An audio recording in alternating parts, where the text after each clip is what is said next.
করি। সওয়ালে মুকদ্দারের জবাব, পৃথিবীর মানুষ আল্লাহকে প্রশ্ন করবে তুমি কোথায় আছো।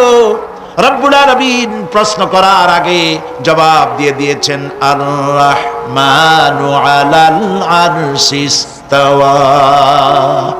আল্লাহ পাক আরশে আজিমে আছেন। কোথায় আছেন বলে? এক আঙ্গুল আকাশের দিকে উঁচু করে বলেন, আল্লাহ কোথায় আছেন?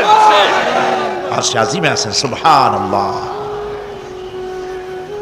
তবে আরশে আজিমে আছেন যে অবস্থা এমন নয় যে তিনি সাংঘাতিক রকমের কুয়াশার কারণে বাংলাদেশে কি হইতেছে তা দেখতে পান না।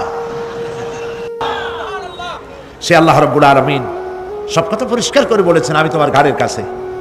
তার মানে আল্লাহর ইলম, তার নজর, তার সামা এবং তার বসর, তার দেখা, তার শোনা, তার ইলম সবটা আমাকে ঘিরে আছে, আমি তার বাইরে নাই। আল্লাহ মানুষকে সতর্ক করতেছেন,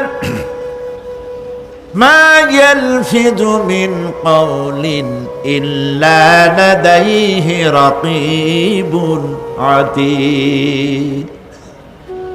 মানুষ এমন কোন কথা বলে না যা আমার ফেরেশতারা রেকর্ড করে না রাখে। যা করো তাও লেখা হয়, যা বলো তাও লেখা হয়ে যায়। দুনিয়ায় গোয়েন্দা বিভাগ আছে, আমার দেশে গোয়েন্দা বিভাগ আছে না? কি নাম কত দুই একটা আন্দাজে কইলো আছে। CID, DIB, DFI, army intelligence, কত রকম গোয়েন্দা আছে, কত বাহিনী আছে আপনি টের পাবেন না। পাগড়ি একটা বান্ধি আপনার সামনে বসা, আপনি বুঝবেন না যে আপনার আমলনামা রেকর্ড করতেছে বলে বসে। আপনি তো মনে করেছেন দরবেশ সাহেব 6 সেল্লা দিয়ে আসছে, কিন্তু তিনি গভর্নমেন্ট অফিসার, আপনার সর্বনাশ করতেছে, আপনি টের পাচ্ছেন না। এই যে যদি মানুষের রাষ্ট্র ঠিক রাখার জন্য দুনিয়ার সরকারের দরকার হয়, তাহলে আল্লাহ পাকের এই বিশাল সাম্রাজ্য রক্ষা করার জন্য আল্লাহর গোয়েন্দা বিভাগ নাই?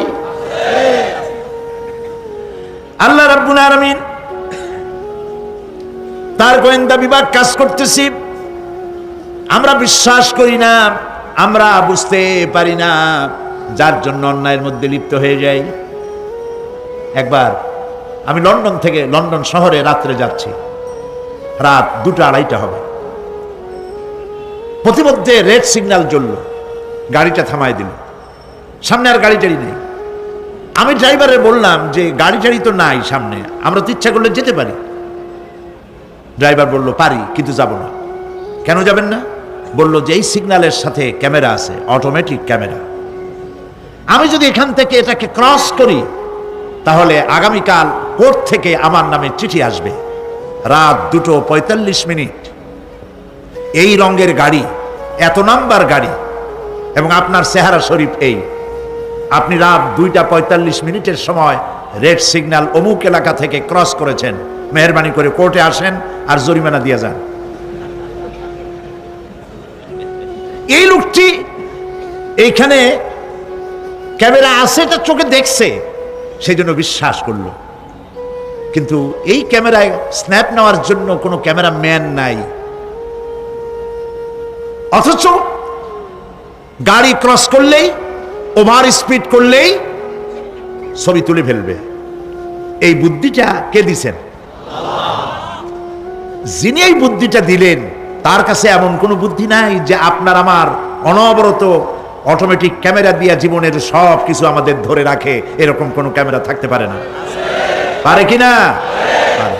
কিন্তু আমাদের কপাল খারাপ। ওই যে সিগারেটের প্যাকেটে লেখা আছে সংবিধিবদ্ধ সতর্কীকরণ, ধূমপান স্বাস্থ্যের জন্য ক্ষতিকর। প্যাকেটে লেখা আছে, হাতের মুঠায় ধরিয়া সিগারেট ধরে টান মারিয়া উপরে ফু দিয়া তাকায় দেখে ফু যায় কদ্দুর। ওইখানে ক্যামেরার সাথে কোনো মানুষ নাই, ক্যামেরা আছে তাই বিশ্বাস করে, কিন্তু আল্লাহর ক্যামেরাগুলি চোখে দেখে না। ওখানে যেমন রেড বর্ডার আছে, আল্লাহ রাব্বুল আলামিন জীবনের প্রত্যেকটি মোড়ে মোড়ে রেড বর্ডার লাগাই দিয়েছেন। জেনা করো না, একটি রেড সিগন্যাল। মদ পান করো না, আরেকটি রেড সিগন্যাল। মিথ্যা কথা বলো না, আরেকটি রেড সিগন্যাল। অহংকার করো না, আরেকটি